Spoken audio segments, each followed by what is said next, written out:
semuanya, teman-teman semuanya, senang banget karena kali ini kita semua kembali lagi di acara Wahana, tempat mencari ilmu untuk menggapai cita-cita. Dan kita balik lagi bersama aku, Jane Kalista.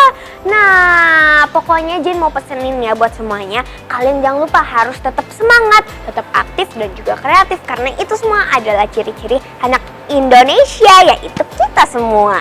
Nah, Jane pasti tahu nih, semua teman-teman yang nonton pasti punya cita-cita masing-masing. Oke, sekarang Jane mau kasih tahu, kan ada berbagai banyak banget nih cita-cita. Ada yang jadi dokter, perawat, terus ada yang jadi masinis, arsitek, guru, dan masih banyak lagi. Nah, sekarang Jane mau mengunjungi salah satu wahana, yaitu Fire Station. Ayo coba tebak, di Fire Station terdapat profesi apa sih? Benar banget, terdapat profesi petugas pemadam kebakaran. Biasanya kan mereka pakai yang air itu buat memadam kebakaran atau saat orang lain membutuhkan bantuan. Nah, buat teman-teman yang pingin, Jane bakalan kasih tahu seputar profesinya hari ini dan akan berbincang bersama salah satu petugas pemadam kebakaran. Jadi tetap di wahana, tempat mencari ilmu untuk menggapai cita-cita.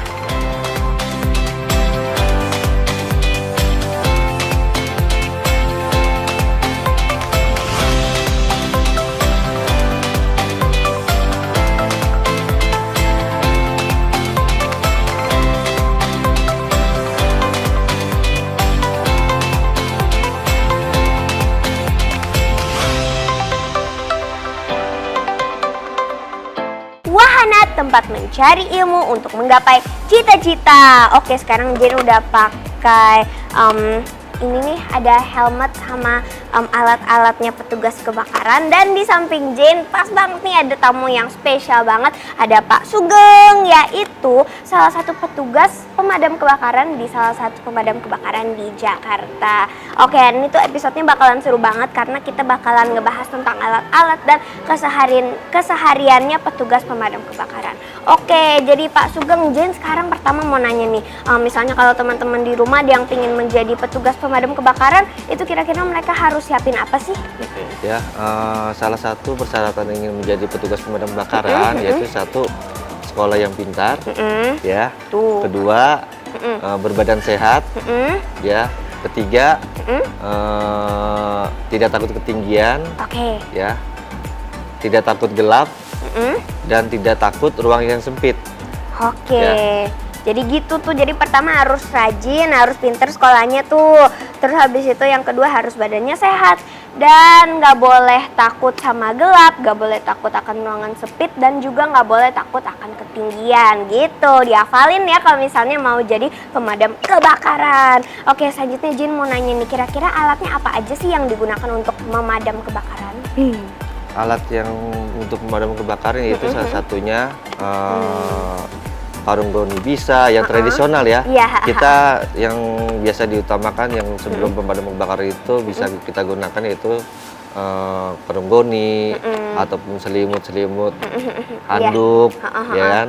Nah, apabila di rumah tersebut terdapat apar, kita bisa gunakan alat apar itu tersebut ya untuk memadamkan api awal ataupun api yang kecil, ya kan. Dicatat ya sahabat ya. Oke, terus habis itu kalau misalnya contoh-contoh yang ada di sebelah samping-samping kita ini, boleh dijelasin dong satu-satu ini kira-kira kegunaannya apa, namanya apa, dan lain-lainnya. Oke, jadi yang di sini, yang di atas sama yang di sini itu apa tuh? Ya, ini adalah salah satu contoh alat alat yang modern yang disebut dengan apar. Apar, oke. Nih, apar ini ya, apar. Berarti disemprot gitu ya, aku sering lihat di rumah sakit di mana-mana. Ya. Nah, ini adalah helm. Helm untuk keselamatan petugas pemadam kebakaran yang untuk melindungi kepala kita apabila terjatuh benda-benda yang jatuh dari atas ya. Helm. Nah, terus selanjutnya ini adalah fire jacket. Fire jacket ini yang melindungi tubuh kita untuk mengurangi suhu panas pada saat memadamkan kebakaran. Oh gitu. Oke, ya kan? oke. Terus habis itu kan kita semua tahu nih kalau pemadam kebakaran itu pokoknya harus siap dari pagi, dari dini hari Iya, sampai malam hari. betul. Nah itu tuh Bapak sering ngerasa capek nggak sih? Ya, dikatakan capek pun tidak, yaitu namanya sudah tugas ya. Tugas kita untuk melindungi dan melayani masyarakat. Terus habis itu Jin mau nanya, selain memadamkan kebakaran, tugasnya Bapak ada apa aja tuh sama rekan-rekannya Bapak?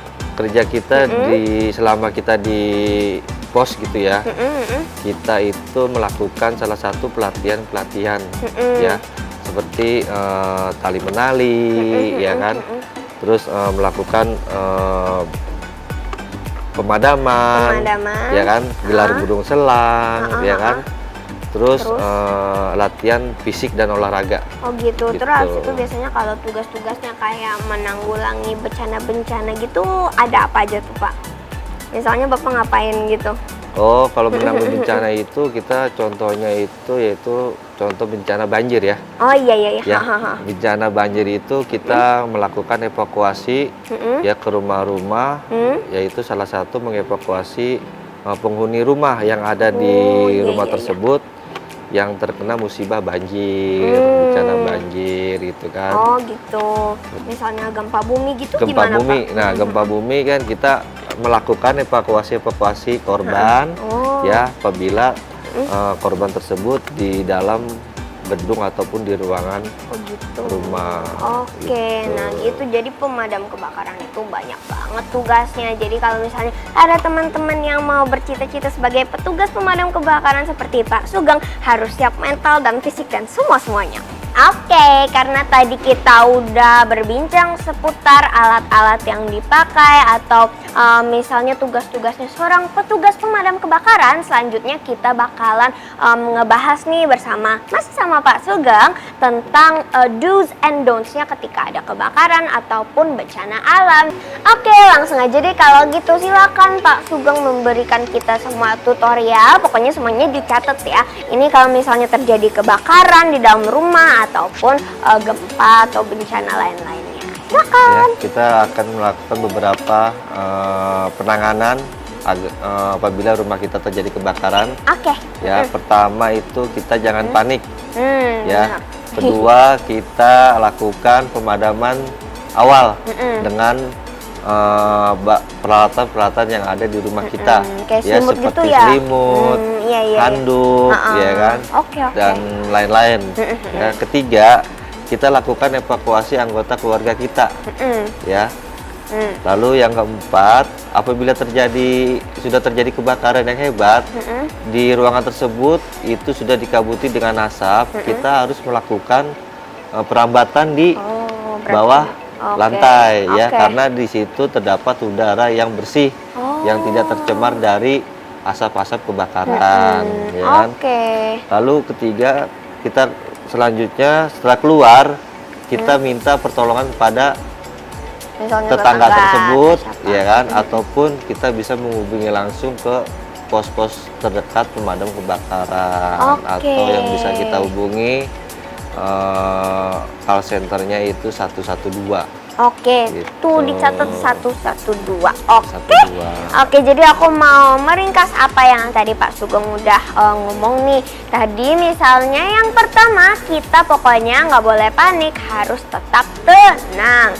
Oke, langsung aja Pak Sugeng, silahkan tips-tipsnya buat kita pencegahan supaya nggak terjadi kebakaran atau hal-hal yang tidak diinginkan. Ya, baik. Salah satu yang kita dapat lakukan pencegahan yaitu pertama, kita jangan bermain dengan api. Iya, benar-benar. Kedua, kita harus selalu periksa listrik.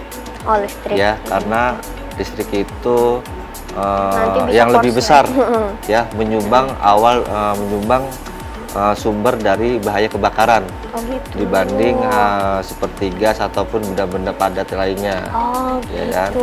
Lalu beli fasilitas ruang, ya, untuk ruang jalan, ya, apabila kita terjadi kebakaran, seperti portal, ya kan, pagar-pagar yang berada di rumah penduduk ataupun di komplek-komplek ya itu harus terbuka ya, apabila nanti terjadi bencana kebakaran kita bisa langsung masuk ya kan. Lalu terutama rumah ya, rumah itu tidak boleh yang bertingkat itu tidak boleh yang ada teralis-teralis besi ya, karena kebanyakan yang sudah kita alami ya, kebanyakan tuh rumah itu dipagar besi ya.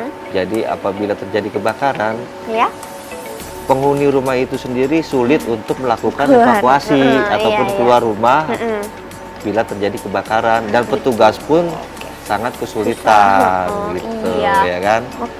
Nah terus apabila kita meninggalkan rumah ya, tidak lupa juga kita harus mematikan kompor gas ya, ataupun listrik lainnya. Itu teman-teman, pokoknya kalian nggak boleh main-main sama api, nggak boleh bandel. Terus habis itu kalau misalnya keluar rumah harus matiin kompor, dan jangan lupa listrik itu pokoknya sangat berbahaya. Jadi pokoknya harus sering dilihatin juga tuh listriknya oke apa enggak. Gitu. Terus habis itu kalian boleh rumahnya misalnya dimodifikasi, dikasih portal atau gimana, supaya misalnya terjadi kebakaran bisa tuh keluar evakuasi dengan aman dan tentram gitu.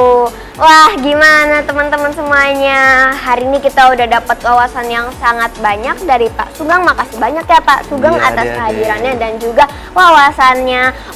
Jadi teman-teman, semoga episode kali ini bisa menginspirasi kalian tentang lebih banyak profesi, dan juga mungkin kalian kalau udah besar mau jadi petugas pemadam kebakaran atau yang lain-lainnya.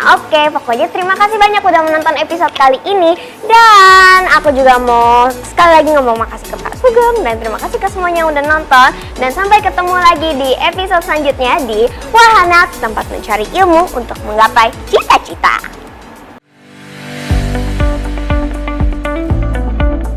Baik adik-adik, inilah salah satu perlengkapan APD kita dari Dinas Pemadam Kebakaran, yaitu salah satunya fire jacket.